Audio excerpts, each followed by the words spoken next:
Voilà, je suis le père Bernard Gentil, carolopolitain de naissance et qui très jeune a pensé à devenir prêtre.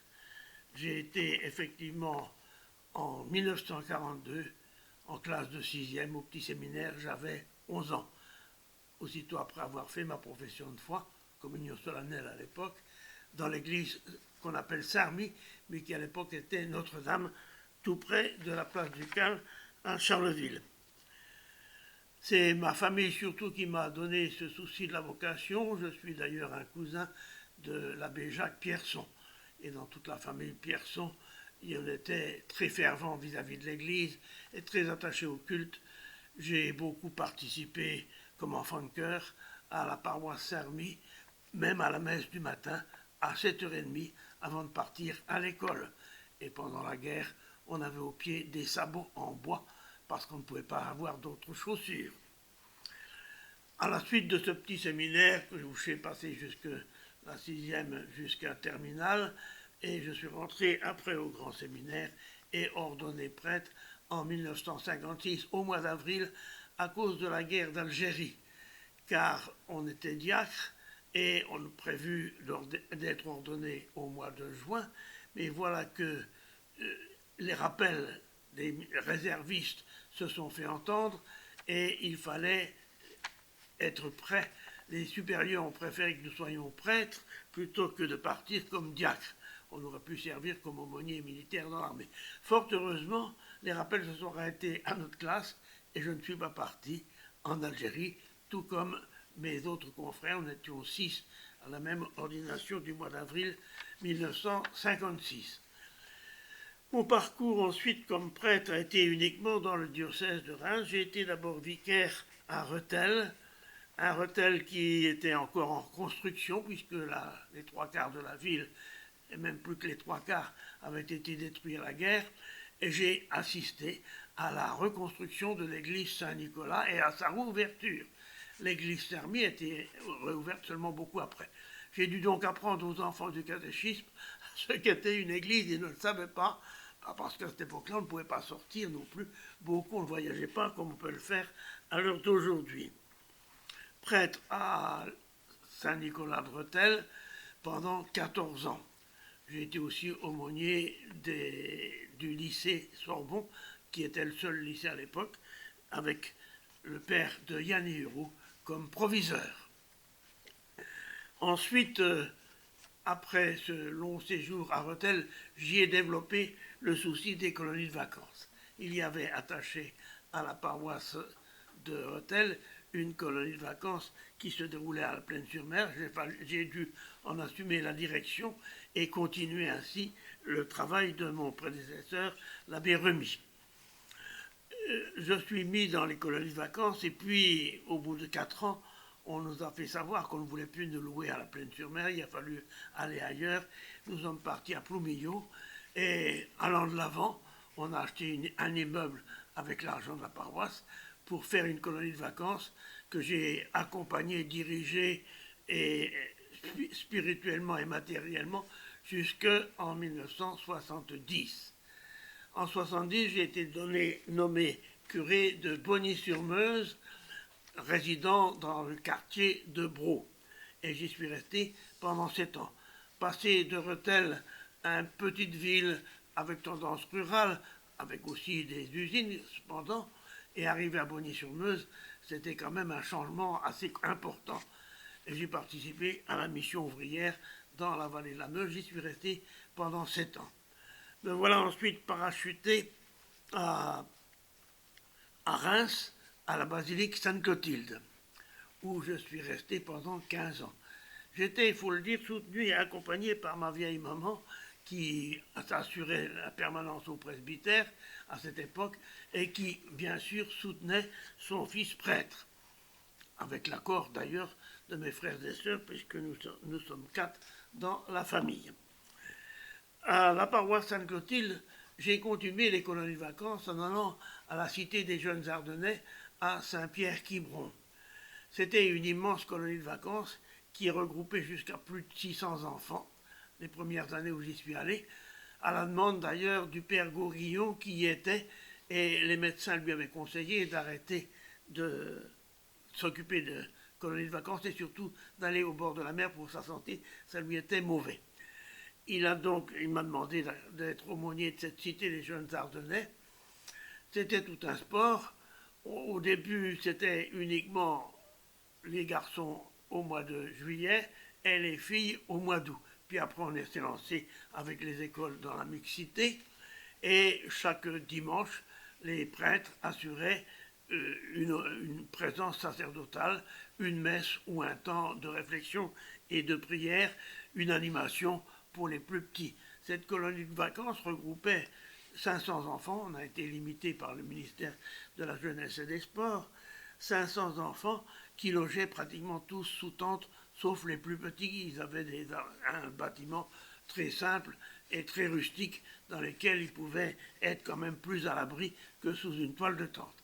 Des moments merveilleux, des enfants qui se livrent facilement, des enfants qui ont besoin et qui bénéficient beaucoup de l'air de la mer, de la baignade, de la collectivité, des jeux ensemble.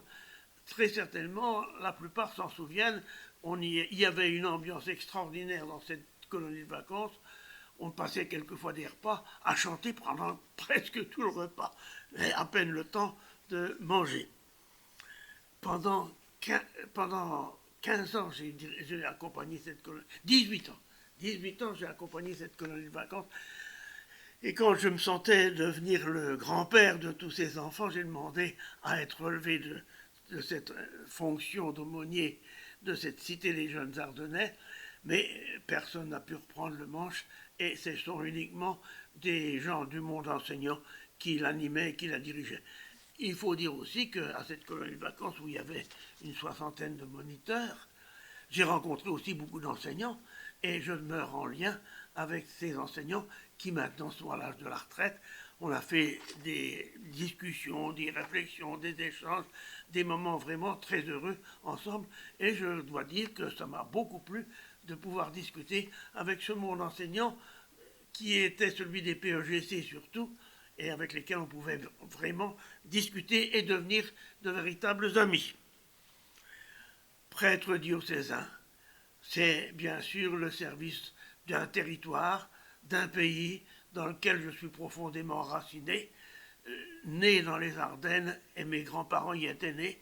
Ça fait plusieurs générations de gentils dans le terroir ardennais et par conséquent je m'y sens très bien à mon aise.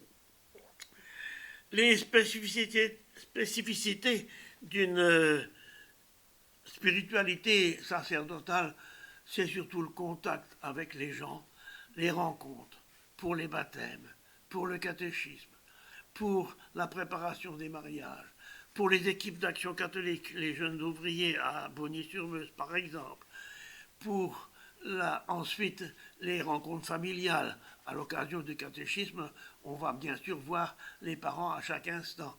Et puis ensuite, malheureusement aussi pour les décès. Je garde des souvenirs extraordinaires, notamment celui d'un baptême célébré à 2 heures du matin à Rethel, à l'hôpital. L'aumônier de l'hôpital était parti en congé et il m'avait demandé de le remplacer. Je passe vers 5 heures du soir dans un service où il y avait une femme d'une 35 ans environ qui était en phase terminale d'un cancer. Les religieuses qui étaient encore là m'avaient signalé cette personne me disant « elle n'est pas baptisée, elle était originaire d'Amain-Lucky, mais elle avait exercé le métier de gérer un centre à Chamonix où elle louait des skis et matériel de ski. Elle avait rencontré là-bas beaucoup de prêtres et notamment des pères jésuites avec lesquels elle avait eu beaucoup de conversations et de réflexions. Mais elle n'était toujours pas baptisée. Je passe donc vers 5 heures du soir. Elle me répond « Bonjour monsieur, je n'ai pas besoin de vos services » car je m'étais annoncé comme prêtre. À 2 heures du matin, cette nuit même, Le téléphone sonne. Après plusieurs fois, parce que pour réveiller un jeune prêtre, il faut que ça sonne longuement, je me suis levé, je réponds, c'était la veilleuse de nuit qui m'invitait à venir auprès de cette personne. Je lui réponds, écoutez, j'ai vu cette personne-là tout à l'heure à 5 heures, elle n'avait pas besoin de mes services. La veilleuse de nuit sort le grand jeu, elle me dit, c'est une question de conscience professionnelle, elle me demande à toute fin, il faut absolument que vous veniez. L'hôpital n'est pas loin du presbytère, je descends 4 à 4 vers la chambre où elle était, j'arrive auprès de son lit, elle me fait asseoir, voilà mes dernières volontés, je voudrais que vous me baptisiez maintenant. Étant donné sa santé, je me suis exécuté, j'ai célébré son baptême. Dans une atmosphère assez particulière, il y a eu un orage qui a éclaté à ce moment-là, le courant a été coupé, l'alternateur qui était en dessous de la chambre où il se trouvait s'est mis en route faisant un bruit épouvantable. Vraiment, c'était presque sinistre. J'ai célébré donc ce baptême, je l'ai fait noter d'ailleurs après sur les registres, et je lui dis, je ne peux pas vous donner la communion. Elle était très au courant de toutes ces choses-là. Ce n'était pas une étrangère à l'église. Et je lui dis, je vous porterai la communion demain matin. Et le lendemain matin, quand je suis arrivé à 7h30, on emmenait son corps sur une civière. Elle était décédée. Voilà quelques souvenirs très marquants qui montrent bien l'importance d'un ministère en paroisse ou auprès des malades à l'hôpital. Voilà aussi qui apporte beaucoup de joie et permettent de se sentir vraiment utile à notre monde, à notre société et surtout aussi à l'Église. Des difficultés, on en rencontre toujours bien sûr. Les difficultés, c'est quand on doit changer de paroisse, quand on arrive dans une ville, car j'ai été ensuite, après avoir été à Reims, j'ai été à Carignan pendant 3 ans, passer de la ville des Sacres à la campagne de Livois, ça fait un chaud et froid. Et ensuite, il faut se mettre à la ruralité, savoir parler des chevaux, des vaches, des moutons, de l'élevage. C'est pas facile aux premières vues.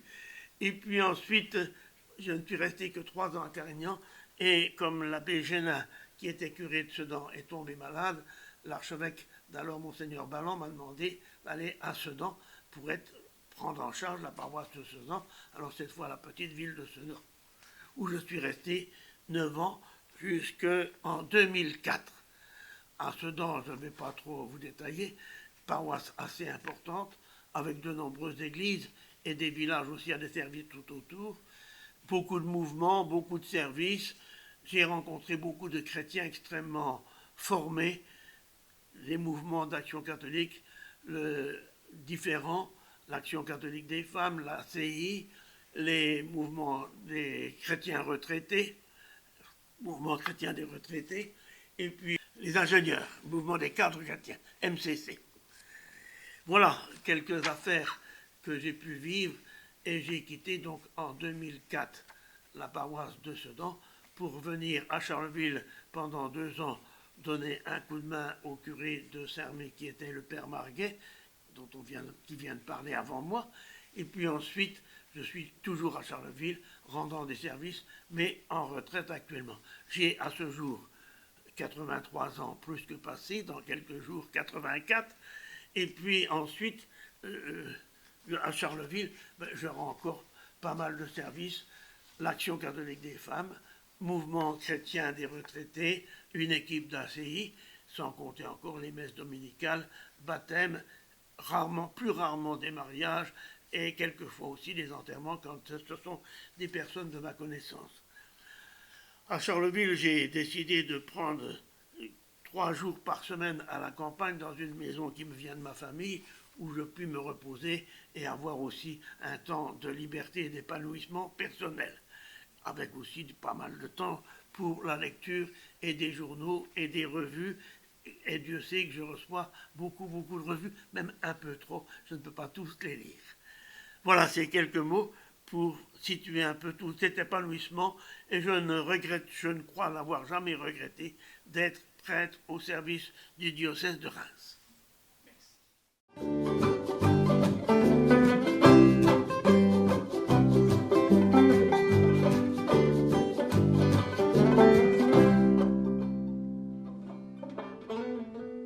Bonsoir.